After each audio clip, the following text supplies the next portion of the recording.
Hello friends, इस video में हम एसबीआई पर्सनल लोन के बारे में डिस्कस करेंगे। अगर आप एक ऐसे व्यक्ति हैं जो एसबीआई से पर्सनल लोन लेने के बारे में सोच रहे हैं तो आज की वीडियो आपके लिए ही है। आज की वीडियो में एसबीआई पर्सनल लोन के बारे में सारी जानकारी प्राप्त करेंगे। आप एसबीआई की शाखा विजिट करने से पहले घर पर ही अपनी लोन एलिजिबिलिटी किस प्रकार से चेक कर सकते हैं और अपनी ईएमआई यानी कि आपकी मंथली इंस्टॉलमेंट भी किस तरह से जान सकते हैं। इसके अलावा एसबीआई में पॉपुलरली दिए जाने वाले पर्सनल लोन एक्सप्रेस क्रेडिट के सारे फीचर्स हम इस वीडियो में जानने के प्रयास करेंगे। तो चलिए स्टार्ट करते हैं। अगर आप बैंक की वेबसाइट bank.sbi विज़िट करते हैं तो आप देखेंगे यहाँ पर लोन सेक्शन में जाने पर आगे पर्सनल लोन में जाएंगे। यहाँ आप देखेंगे डिफरेंट टाइप्स के पर्सनल लोन्स दिखाए गए हैं। First of all express flexi SBI pension loan के बारे में बताया है, एसबीआई एक्सप्रेस क्रेडिट के बारे में बताया है, प्री अप्रूव्ड पर्सनल लोन्स के बारे में बताया है, लोन अगेंस्ट सिक्योरिटी इसके बारे में बताया हुआ है, एसबीआई क्विक पर्सनल लोन के बारे में बताया है, एसबीआई एक्सप्रेस क्रेडिट एलीट के बारे में बताया हुआ है और रियल टाइम एक्सप्रेस क्रेडिट के बारे में बताया है। यहाँ पर कुछ most important terms and conditions बताई गई हैं। इस वीडियो में हम एसबीआई एक्सप्रेस क्रेडिट जो प्रोडक्ट है एसबीआई का, इसके बारे में जानकारी प्राप्त करेंगे। एक्सप्रेस क्रेडिट पर्सनल लोन, तो सबसे पहले तो हम बात करेंगे कि इस लोन को अवेल कौन कौन कर सकता है। तो सेंट्रल गवर्नमेंट और स्टेट गवर्नमेंट्स के सभी एम्प्लॉयज़ इसको अवेल कर सकते हैं। डिफेंस एंड पैरामिलिट्री फोर्सेस के जवान और ऑफिसर्स इसको अवेल कर सकते हैं। क्वासी गवर्नमेंट ऑर्गेनाइजेशंस के एम्प्लॉई, सेंट्रल और स्टेट पीएसयूज के employee, educational institutions of national reputation जैसे कि आईआईटी आईआईएम्स जैसे बड़े इंस्टीट्यूशंस इसको अवेल कर सकते हैं। कॉरपोरेट्स जो कि स्टेट बैंक के साथ रजिस्टर्ड हैं वो इसको अवेल कर सकते हैं। सेंटर और state government aided semi government के जो स्कूल्स और कॉलेजेस हैं ये इसको अवेल कर सकते हैं। तो इस लोन को अवेल करने के लिए मिनिमम सर्विस कितनी चाहिए आपको? तो कॉर्पोरेट सैलरी पैकेज के जो एम्प्लॉयज़ हैं वो 1 साल उनको सर्विस चाहिए और गवर्नमेंट और डिफेंस सैलरी पैकेज में मिनिमम सर्विस 6 महीने होनी चाहिए। सिबिल स्कोर भी एक इम्पॉर्टेंट पैरामीटर है इसमें। अगर आप गवर्नमेंट एम्प्लॉई हैं, गवर्नमेंट सर्वेंट हैं, चाहे सेंटर स्टेट या डिफेंस में हैं, तो आपको जो मिनिमम सिबिल स्कोर जो है वो 650 आपका होना अनिवार्य है। और इसके अलावा अगर आप किसी कॉरपोरेट में एम्प्लॉई हैं तो आपका जो मिनिमम सिबिल स्कोर है वो 670 होना अनिवार्य है। इस लोन को अवेल करने के लिए आपकी सैलरी कितनी होनी चाहिए? तो मैक्सिमम का कोई कैप नहीं है, लेकिन मिनिमम सैलरी जो है वो आपकी 15,000 होनी चाहिए। तो यहाँ जो सैलरी है वो नेट मंथली सैलरी ली गई है। जो स्टैट्यूटरी डिडक्शंस जो है, स्टैट्यूटरी डिडक्शंस काटने के बाद जो आपकी सैलरी बचती है वो कम से कम 15,000 बचनी चाहिए। 2 तरह की फैसिलिटीज़ इस लोन में अवेलेबल है, एक तो टर्म लोन है और दूसरी ओडी है। दोनों में डिफरेंस क्या है?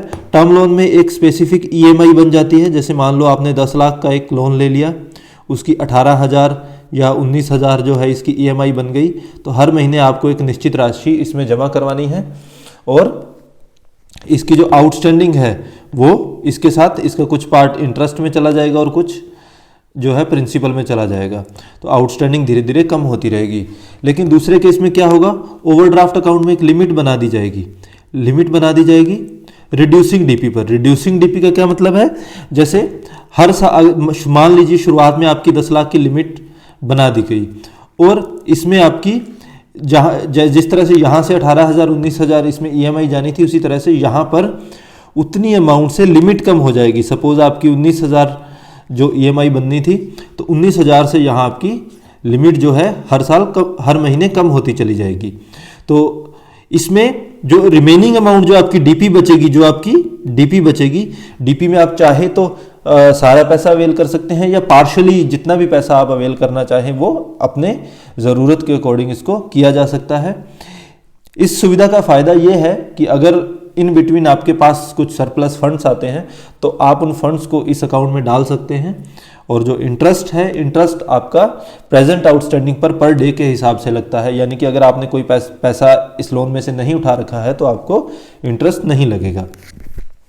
इसके बाद इसमें लोन अमाउंट कितना दिया जा सकता है, तो मिनिमम जो है 25,000 रुपये लोन दिया जा सकता है, इससे कम लोन इस स्कीम के अंदर नहीं दिया जा सकता, और मैक्सिमम जो है 20 लाख तक दिया जा सकता है। तो बेसिकली 25,000 से अगर 20 लाख तक आपको लोन की आवश्यकता है तो आपको ये लोन एक्सप्रेस क्रेडिट स्कीम के अंदर ही मिलेगा।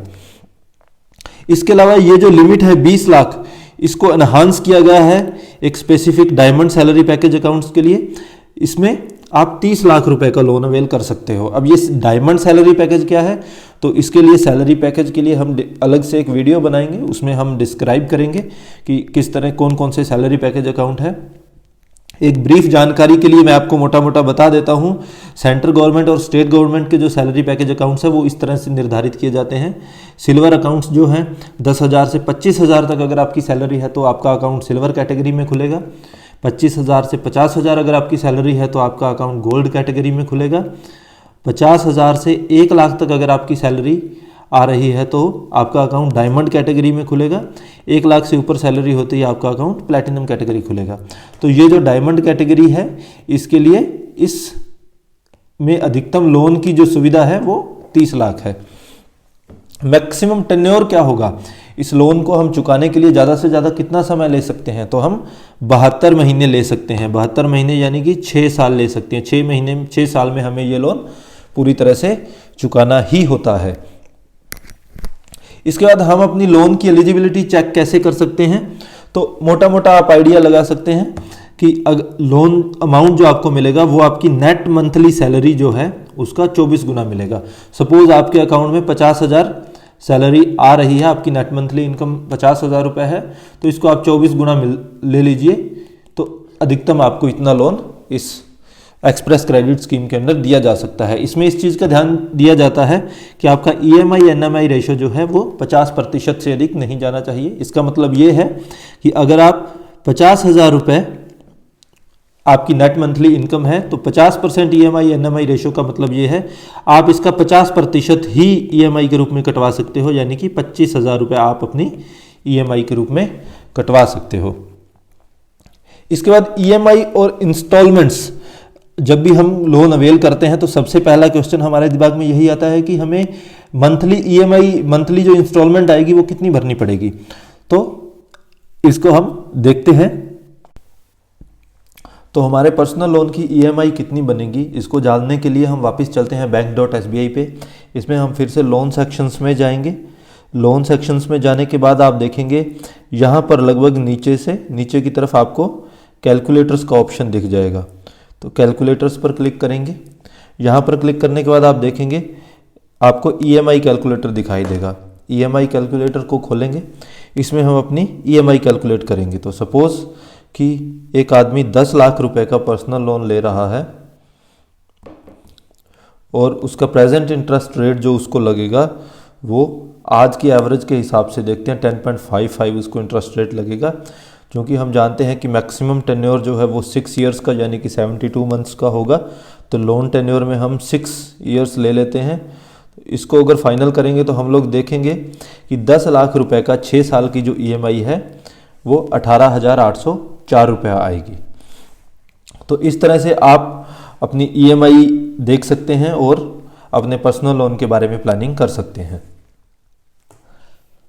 सेकंड लोन के बारे में मैं आपको बता दूं, एक्सप्रेस क्रेडिट लोन जो है, सपोज आपने एक लोन ले लिया और कुछ समय बाद आपको कुछ एडिशनल फंड्स की आवश्यकता हुई, तो आप पहला अकाउंट जो आपका लोन अकाउंट खुला है उसके खुलने के बाद आप कभी भी दूसरा लोन ले सकते हैं, सब्जेक्ट टू कि आपका जो पहले वाला लोन है वो रेगुलर चल रहा हो और आपका जो EMI NMI रेशो है वो 50% से अधिक नहीं हो रहा हो, यानी कि आपकी जो इंस्टॉलमेंट है वो आपकी नेट मंथली इनकम की आधी ही कटेगी। This is all for now. Thanks for watching. Please don't forget to like, share and subscribe. Thank you.